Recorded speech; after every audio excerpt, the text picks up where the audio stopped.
Headed back to the Sticks and Bricks. Hopefully that RV pad and a new driveway for one of the vehicles stayed intact, but we'll see.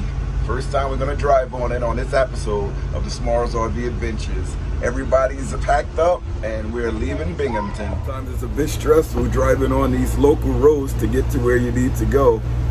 We have to drive about 10 miles through neighborhoods to get to the highway coming from Jellystone, but it's okay. These are nice paved roads and it's not too much traffic. It would be a bit easier if there was traffic, but there's no traffic. So I have to go the speed limit, which is about 30 right now, downhill, and small roads, single lane roads. It's kind of hard, but it's not too difficult to do. So this is the road that we're on now. It's not too difficult, there's no one ahead of me, and I can maintain 30 miles an hour just driving regular, going down the road. It's not hard at all. Great scenery.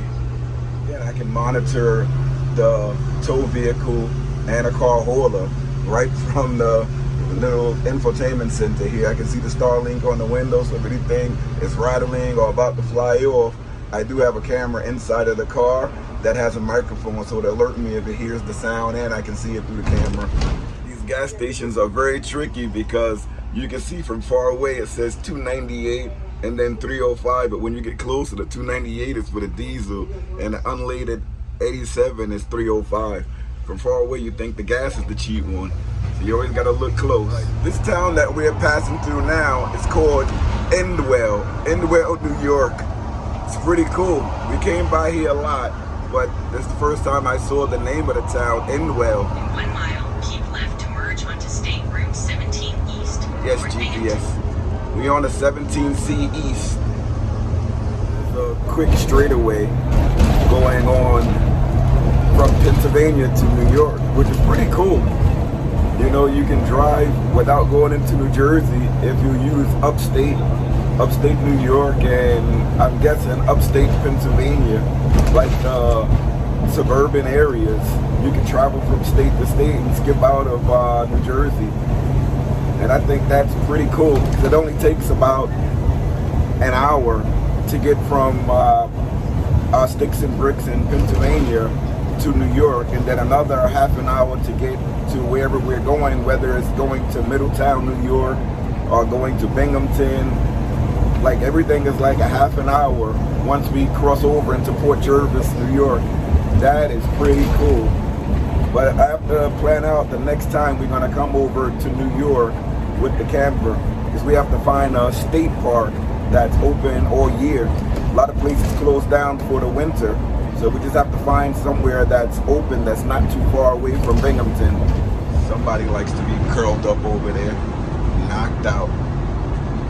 The joys of traveling. Check out this schoolie right ahead of us. They were struggling going up the hill, but they moving now. I'm actually putting my foot on the gas to keep up. But that's a white schoolie. Pretty cool. Looks like he got the generator on the back. He ready to go. Got the air conditioner that looked like a mini split on the back too. Man, I love this. That's the road life right there. Starlink is still holding up in the dashboard. Schoolie right there. Close up on that schoolie. Right, we're pulling up to Pocono Pines. This is the town we're in now, Pocono Pines in Pennsylvania. It's not a far ride from Binghamton, New York. That's Pocono Pines. It's not a far ride at all. We're pulling up almost to the Sticks and Bricks. Gotta fill up with gas for our next trip, which is gonna be in a couple of months. But you guys won't notice that. Use the right lane to take exit 3 onto Pennsylvania 940. Yes, GPS, yes. All right, let's go fill up with gas. We gotta pull in and get some gas from over here. Hopefully I can get it on the first try. It's not too bad. There's nobody here. The gas tank was like a little below the halfway mark, so I'm expecting to be here for a little bit filling up. I don't think it's gonna be that long, but let me do my checks. Hopefully everything's all right. Everything should be okay. Gas filling up, we'll come back when it ends. So let's do our checks. The wheels, everything is going well. Starlink still on top, doing good. Let's come to the side over here. Tire's still good. Everything's still good. Let's check that Starlink. Starlink's still holding up there.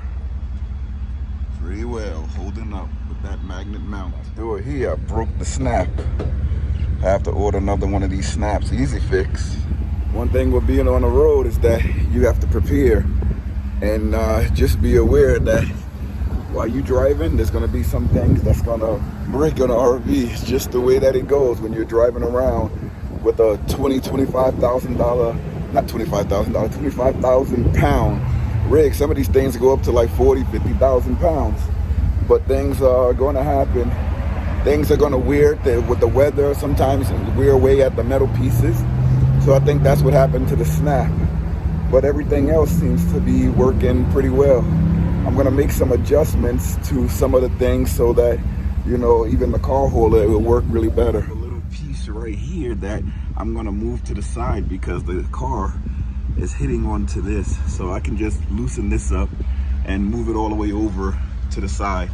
It still will work out the same way what we're using it for. All right, so the full up cost $125 for 38.35 gallons. Now we left one small community to make it to my even smaller community.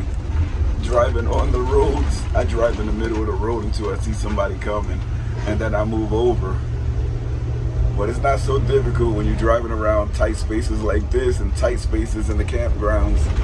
When you get on tight roads, you're used to it.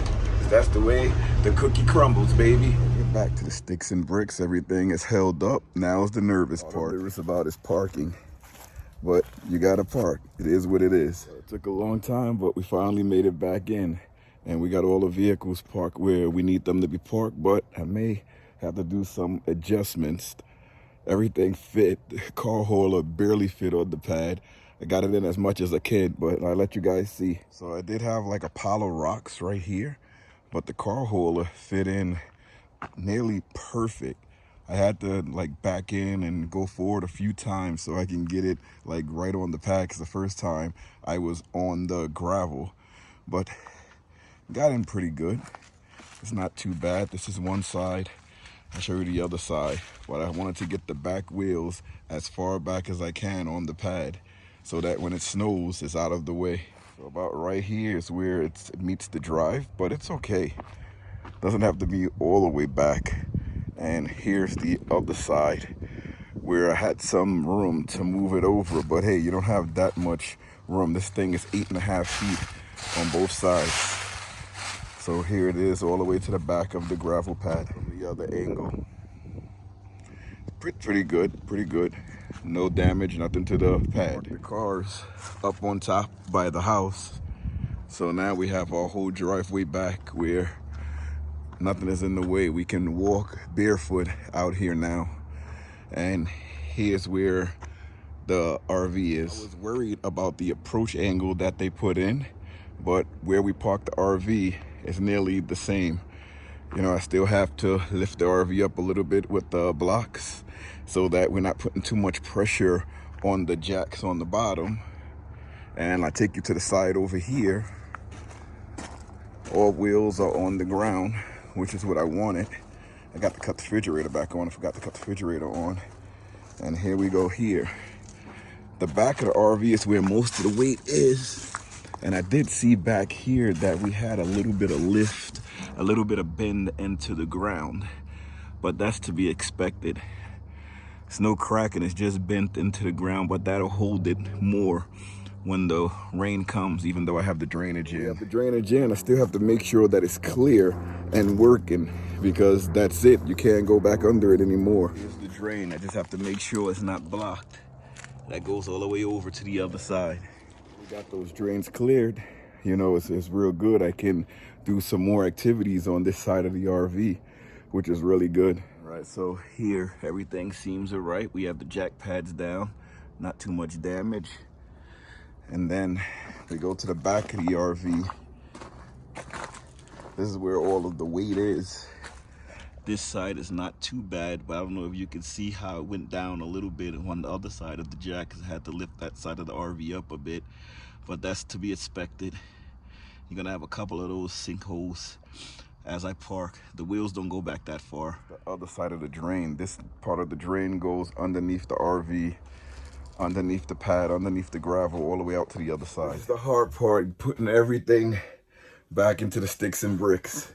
So that's what we're doing on the travel day here. I can turn on some of these lights. We hooked up the Shore Power. We cleared out the tub.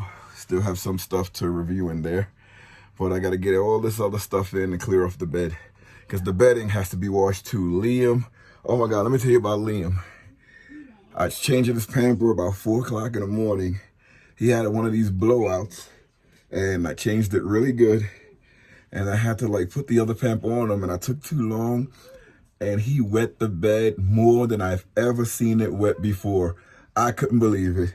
I mean, it was like drenched. So we have to clean off the comforters. Finally done, and I am so tired. I'm worn out. But guys, thank you guys for watching.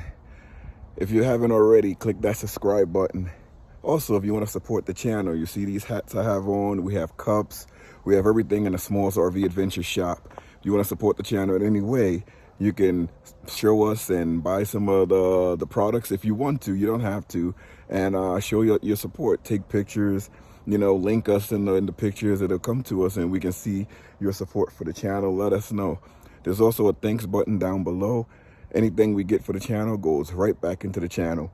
And a lot of the things that we do show on this channel come from Amazon. We are Amazon influencers. We do get commission for things that we recommend. It doesn't change the price of the product, but we do get a small commission for that. So that's the best way to help out the channel. If you need something and you really see us using it and you're thinking about getting it, use the links that we provide, because that's the best way to help us out. Doesn't change the price of the product. It's just Amazon's way of throwing us a bone. What else? There's so much to talk about. I had to click the subscribe button, the thanks button, the Amazon storefront. There's something else. I just can't put my finger on it. We have a lot more of collaborations coming to you where you're going to see some of the same products over and over again. I'm going to be submitting those links for those products. Again, that's the best way to help us out if you need the products that we're showing. If you don't need it, don't buy it because we're showing it. But if you do need it and you're on the fence about it and you're thinking about it and you want to know how it works and you see us using it, be for sure, like if we're using it a lot, it works. So I'm going to leave you guys with a look at the RV pads that we put in, the vehicles, and we're not finished because we still have to do a loop around for the padding, the paving, just so that we can just pull in with the RV and pull out, so we don't have to do all of this backing in. We can just pull in where we need to pull things in and not just back everything in, because I'm getting tired of backing up. I can do it and it gets practice to do it over and over again, but I'd rather just pull in. But I'll let you guys see the RV pad, the cars and everything. So again, this is the side view of the car hole on the RV pad. The BMW is right next to it. But that just looks sleek the way that it is. When it rains, it would clear off the driveway here. This is the driveway. Got all the machinery and the rocks and everything, but we get a good rainstorm that will clear everything up. Here's the RV on the RV pad. And of course, we can clean it up. And we have the drain that's there. It goes behind the car holder pad. So that's pretty cool. I'll go take a step back so you can see the full looks of it. Full clean look of the RV pad and the car holder pad. Again, we can switch up and put cars on the pad. It just depends on what we want to do, but this is the best look for it, having the car holder and the pad there. Just looks great. I like the way it looks. And here's the two vehicles. We got the lots back. We can back those bad boys up into the garage. They both fit, but just to have our parking spots back is nice where the car holder is out of the way. All right, guys, we'll see you later. I'm gonna do a panoramic of all the SmallsRV adventure vehicles. It's just the lineup.